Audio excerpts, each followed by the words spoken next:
ಹಾಗೆ ನಚ್ಚಿ ಹೇಳಿದ್ರು ಬರುವಾಗ ಸಪ್ತರ್ಷಿಗಳೇ ಪಲ್ಲಕ್ಕಿ ಹೊರಬೇಕು. ಅವರು ಹೇಳಿದ ಕಾರಣಕ್ಕೆ ಮುಂದುವರಿಸಿದ್ದಾರೆ, ಬೇಸರ ಮಾಡಬಾರ್ದು. ಒಂದು ಪಲ್ಲಕ್ಕಿ ಏರಿಸಿ ನನ್ನನ್ನು ಶಕ್ತಿ ಅಂತಃಪುರದವರೆಗೆ ಕೊಟ್ಟು ಹೋಗಿ ಅಂತಾದ್ರೆ ಅದಕ್ಕಿಂತ ದೊಡ್ಡ ಅನುಗ್ರಹ ನನಗಿಲ್ಲ. ಹಾಗಾದ್ರೆ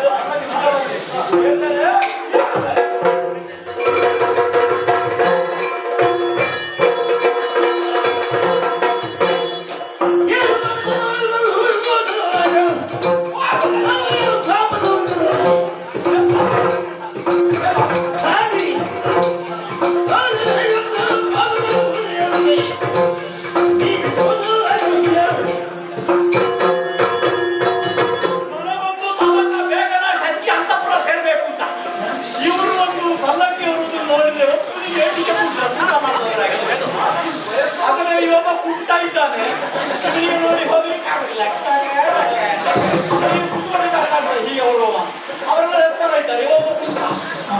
ಬೇಗ ಹೊರಲಿಕ್ಕೆ ಆಗುದಿಲ್ಲ, ಬೇಗ ಸರ್ಪಿ ಸರ್ಪಿ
ಹಿಡಿದು ನಡೆದೇ ಬರುತ್ತಿದ್ದ.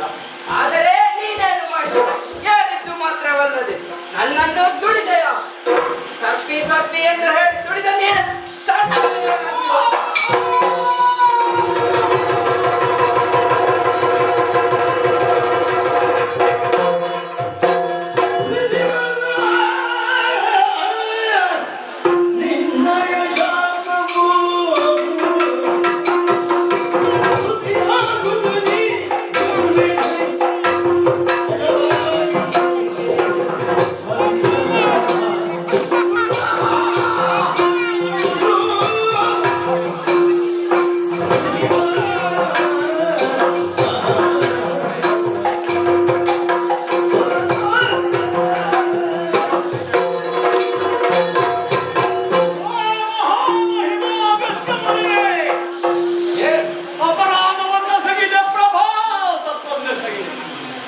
ಯಾಕೆ ಹೀಗಾಯಿತು ಅಂತ ಗೊತ್ತಿಲ್ಲ ತಂದೆ ನನಗೆ.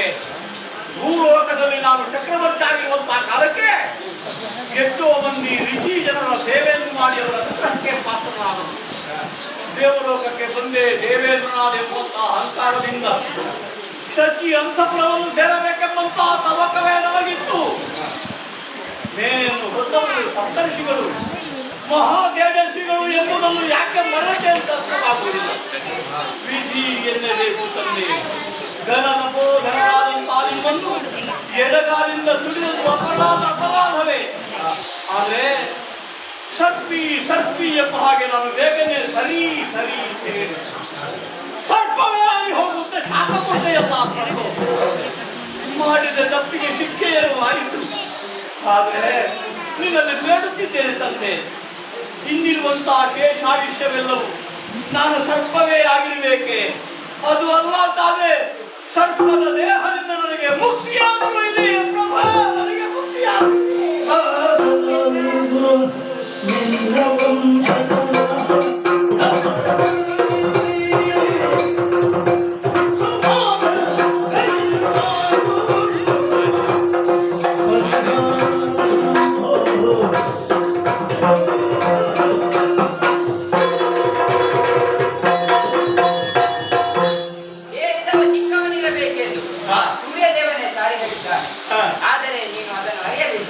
ಮದದಿಂದ ವರ್ತಿಸಿದೆ. ಈಗ ನಿನಗೆ ತಪ್ಪಿನ ಅರಿವಾಗಿದೆ, ಹೌದಲ್ವೇ? ಆದ್ದರಿಂದ ಕೇಳು, ನನ್ನ ಶಾಪವು ಎಂದಿಗೂ ಹುಸಿಯಾಗಲಾರದು. ನೀನು ಅದನ್ನು ಅನುಭವಿಸಲೇಬೇಕು. ಹೌದು. ಎಷ್ಟು ಕಾಲ ಬಂದೆ ನೀನು ನಿನ್ನ ವಂಶದಲ್ಲಿ ಮುಂದೆ ಯಮಧರ್ಮ ಸುತನಲ್ಲಿ ಜನಿಸುವಂತ ನಿನ್ನ ವಂಶದಲ್ಲಿ ಜನಿಸುವವನು ನಿನ್ನ ಜಿಜ್ಞಾಸೆಗೆ ಉತ್ತರವನ್ನು ಕೊಟ್ಟಲ್ಲಿ ನಿನ್ನ ಶಾಪ ವಿಮೋಚನೆ ಆಗುತ್ತದೆ. ಧರ್ಮಗಳ ವಿಮರ್ಶೆಯನ್ನು ಮಾಡಿ ಜೀವಿಗಳಿಗೆ ಒಂದು ತೀರ್ಮಾನ ಹೇಳುವ ಯಮಧರ್ಮ.